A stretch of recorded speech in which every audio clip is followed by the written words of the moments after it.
ನಮಸ್ತೆ, ನಾನು ಅಪರ್ಣ. ನನ್ನ ಅಭಿಜ್ಞಾ ಲಾ ಸೀರೀಸ್ ಈ ಯೂಟ್ಯೂಬ್ ಚಾನಲಲ್ಲಿ ನಾನು ಆಲ್ರೆಡಿ TP ಆ್ಯಕ್ಟ್, ಅದು ಜುಡಿಷರಿ ಎಕ್ಸಾಮ್ಗೆ ಹೆಲ್ಪ್ ಆಗೋ ಹಾಗೆ ಪ್ರಿಲಿಮಿನರಿ ಎಕ್ಸಾಮ್ಗೆ ಒಂದು 60 ಕ್ವಶನ್ಸನ್ನು ಆಲ್ರೆಡಿ ಕಂಪ್ಲೀಟ್ ಮಾಡಿದ್ದೇನೆ ಟ್ರಾನ್ಸ್ಫರ್ ಆಫ್ ಪ್ರಾಪರ್ಟಿ ಆ್ಯಕ್ಟ್ ಮೇಲೆ. ಇವತ್ತು ಅದರದ್ದು ಕಂಟಿನ್ಯೂಡ್ ಪಾರ್ಟ್ ನೋಡ್ತಾ ಹೋಗೋಣ. ನೋಡಿ, 61ನೇ ಕ್ವಶನಿಂದ ಸ್ಟಾರ್ಟ್ ಮಾಡೋಣ. In which of the following cases a lease of immobile property doesn't determine? Determine ಅಂದರೆ ಯಾವಾಗ ಅದು ಟರ್ಮಿನೇಟ್ ಆಗೋದಿಲ್ಲ ಅಂತ ಕೇಳ್ತಾರೆ.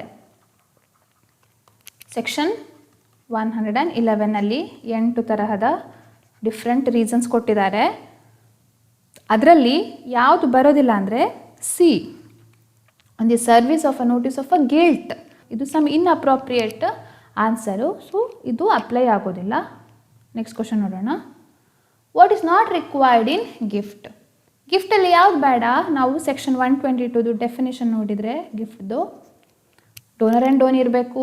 It applies both to movable or immovable property. Transfer ಇರಬೇಕು, ಅದ್ರ ಜೊತೆ ಅಕ್ಸೆಪ್ಟೆನ್ಸ್ ಇರಬೇಕು. ಹಾಗಿದ್ರೆ consideration is not required in gift. 63ನೇ ಕ್ವಶನ್ ನೋಡೋಣ.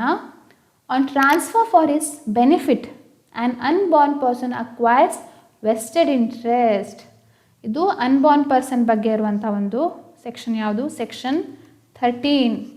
ಯಾವಾಗ ಅನ್ಬಾರ್ನ್ ಪರ್ಸನ್ಗೆ ಒಂದು ಪ್ರಾಪರ್ಟಿ ವೆಸ್ಟ್ ಆಗುತ್ತೆ ಅಂತ ಕೇಳ್ತಾರೆ, ಅದು ಸೆಕ್ಷನ್ 20ಯಲ್ಲಿ ಹೇಳಿದ್ದಾರೆ. ಸೊ ಅಪಾನ್ ಕೂಡಲೇ, ಬರ್ತ್ ಆದ ಕೂಡಲೇ ಅವರಲ್ಲಿ ಆ ಒಂದು ಏನು ಟ್ರಾನ್ಸ್ಫರ್ ಆಗಿರುತ್ತೆ ಅದು ಅವರಲ್ಲಿ ಅಡಕ ಆಗ್ತದೆ. Unless contrary intention appears, so ಬೇರೆ ಅಗ್ರಿಮೆಂಟ್ ಇರ್ಬೋದು, ಹಾಗೆಲ್ಲ ಇದ್ದರೆ ಆಗೋದಿಲ್ಲ. ಇಲ್ದಿದ್ರೆ ಹುಟ್ಟಿದ ಕೂಡಲೇ ಅವರಲ್ಲಿ ಇಂಟ್ರೆಸ್ಟ್ ವೆಸ್ಟ್ ಆಗುತ್ತೆ. 64th ಕ್ವಶನ್ ನೋಡೋಣ. Where immovable property is transferred for consideration by persons having distinct interest therein but their interest in the property are of equal value, the transferor are. ಇಲ್ಲಿ ಏನು ಕೇಳ್ತಾರೆ? ಈ consideration ಇರುತ್ತೆ, ತುಂಬ ಜನ transfers ಇರ್ತಾರೆ, ಅವರಿಗೆ ಹೇಗೆ ಡಿವೈಡ್ ಆಗುತ್ತೆ ಅಂತ ಕೇಳಿದಾಗ ಕನ್ಸಿಡ್ರೇಷನ್ ಅಪೋರ್ಷನ್ಮೆಂಟ್ ಆಫ್ ಕನ್ಸಿಡ್ರೇಷನ್ ಹೇಗಾಗತ್ತೆ ಅಂದರೆ ಹೇಗೆ? ಅದು ಬೈ ಅವ್ರದ್ದು ಪ್ರಪೋರ್ಷನೇಟ್ ವ್ಯಾಲ್ಯೂ ಪ್ರಕಾರ ಆಗ್ತಾ ಹೋಗುತ್ತೆ. ಈಕ್ವಲ್ ಇದ್ದರೆ ಈಕ್ವಲ್. ಸೊ ಇಲ್ಲಿ ಈಕ್ವಲ್ ವ್ಯಾಲ್ಯೂ ಅಂತ ಕೇಳಿದ್ದಾರೆ. They are entitled to get equal share in the consideration. ಯಾವ ಸೆಕ್ಷನ್ ಇದು? ಸೆಕ್ಷನ್ 46 ಇದು ಹೇಳುವಂಥ. ಅದು ಏನು? Transfer for consideration by persons having distant interest ಅಂತ ಹೇಳಿ ಒಂದು ಸೆಕ್ಷನ್ 46 ಇದೆ, ಅದರಲ್ಲಿ ಇದು ಹೇಳ್ತಾರೆ. 65th question. Rule of lis pendens is applicable to suits for specific performance of contracts to transfer the immovable property. This statement is, ಇದರಲ್ಲಿ ನಾವು ಏನು ನೋಡಬೇಕು? ಈ rule of lis pendens immovable property ಅಥವಾ ಸ್ಪೆಸಿಫಿಕ್ ಪರ್ಫಾರ್ಮೆನ್ಸು ಅದಕ್ಕೆ apply ಆಗತ್ತಾ ಅಂತ ಕೇಳ್ತಾರೆ. ಈ ಡಾಕ್ಟ್ರಿನ್ ಅಪ್ಲೈ ಆಗೋದೇ ಇಮ್ಮೂವಬಲ್ ಪ್ರಾಪರ್ಟಿಗೆ. So this statement is true. Section 52 ಪ್ರಕಾರ this statement is true. Immovable property directly and specifically in question ಇರಬೇಕು ಸೆಕ್ಷನ್ 52 ಅಪ್ಲೈ ಆಗಲಿಕ್ಕೆ. Okay, so this statement is true. 66th. In case of transfer of property the seller is, ಏನಿದು? ಇದು ಕೆಲವೊಂದು rights ಮತ್ತು liabilities ಕೊಟ್ಟಿದ್ದಾರೆ. Seller ಏನು, ಯಾವುದು ಮಾಡಬೇಕು, ಯಾವುದು ಮಾಡಬಾರ್ದು ಅಂತ. ಅದು ಯಾವ ಸೆಕ್ಷನ್ ಹೇಳುತ್ತೆ? ಸೆಕ್ಷನ್ 55 ಹೇಳುತ್ತೆ. ಅದು ನೋಡಿದರೆ ನಮಗೆ rights and liabilities of seller ಗೊತ್ತಾಗತ್ತೆ. ಅದರಲ್ಲಿ ಯಾವುದಿದೆ ಯಾವುದಿಲ್ಲ ಅಂತ ನೋಡ್ಲಿಕ್ಕೆ ಹೋದರೆ is not entitled to rents and profits ಕೊಟ್ಟಿದ್ದಾರೆ. So this is wrong. is entitled to rents and profits of the property till the ownership thereof passed by the buyer. ಇದು correct answer. is entitled to rents and profits forever, ಇದು wrong. None of the above wrong. So this is the correct answer. ಸೆಲ್ಲರ್ಗೆ rents and profits ಬರಬೇಕು ಅಂತ ಹೇಳ್ತಾರೆ. ಎಲ್ಲಿಗೆ?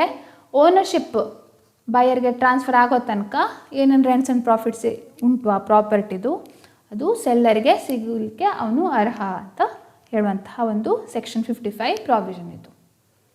67th question. In case of usufructuary mortgage the mortgage is placed in possession and has a right to receive the rents and other profits till when mortgage ಎಲ್ಲಿ ತನಕ ಪೊಸೆಷನನ್ನು ಇಟ್ಕೊಳ್ಬೋದು ಆ mortgage property ಯಾವುದರಲ್ಲಿ ಯೂಸುಫ್ರಕ್ಚರಿ ಮಾರ್ಗೇಜಲ್ಲಿ ಒಂದು property position ಎಲ್ಲಿ ತನಕ continue ಮಾಡ್ಕೊಳ್ಬೋದು. ಇಲ್ಲಿ 4 option ಕೊಟ್ಟಿದ್ದಾರೆ, 30 ವರ್ಷ, 99 ವರ್ಷ. So all are wrong answers.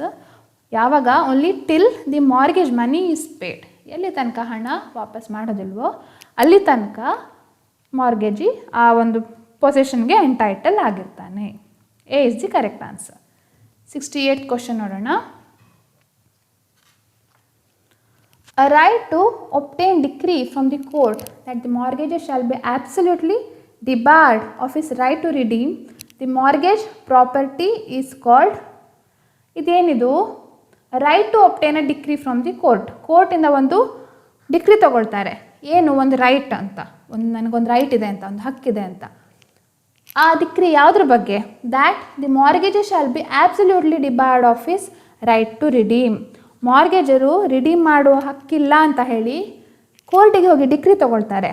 ಆ ಒಂದು ರೈಟಿಗೆ ಏನಂತ ಕರೀತಾರೆ? ಅದಕ್ಕೆ ರೈಟ್ ಫಾರ್ ಫೋರ್ಕ್ಲೋಜರ್ ಅಂತ ಹೇಳ್ತಾರೆ. ಓಕೆ, ಸ್ಪೆಲ್ಲಿಂಗ್ ರಾಂಗ್ ಆಗಿದೆ, ಫೋರ್ಕ್ಲೋಜರ್ ಅಂತ ಹೇಳ್ತಾರೆ. ಓಕೆ, ಇದು ಸೆಕ್ಷನ್ 67 ಹೇಳಿದ್ದಾರೆ, ಡೈರೆಕ್ಟಾಗಿ ಹೇಳಿದ್ದಾರೆ ಈ ರೈಟ್ ಅಂದರೆ ಏನಂತ. So this is known as right for foreclosure. Next question 69th. Lease of immovable property determines.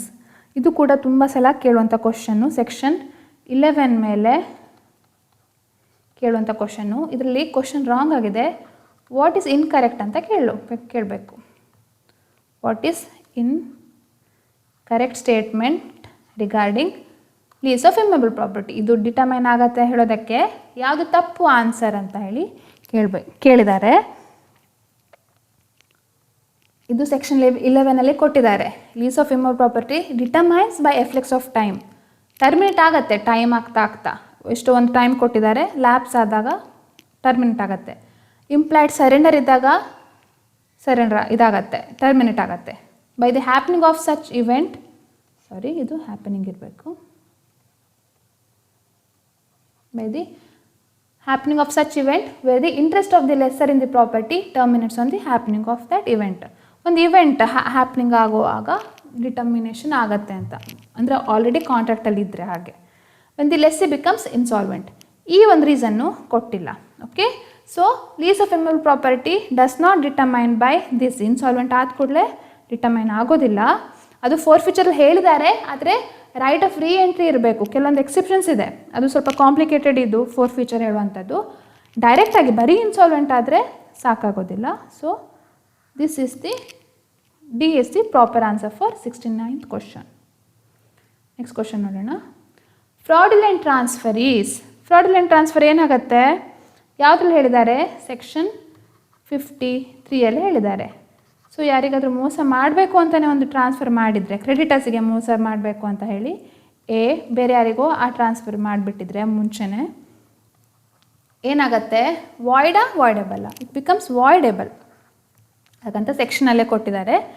It becomes voidable at the option of the creditors. Okay, so section 53 is the proper applicable provision for fraudulent transfer. ಹೀಗೆ ನಾವು ನಮ್ಮ 70 questions ಮುಗಿಸ್ತಾ ಬಂದ್ವಿ. ಇನ್ನು part 8 ಉಳಿದ ಕ್ವಶನ್ಸನ್ನು ನೋಡೋಣ. Thanks for watching. ಇನ್ನು part 8 ಉಳಿದ ಕ್ವಶನ್ಸನ್ನು ನೋಡೋಣ. Thanks for watching.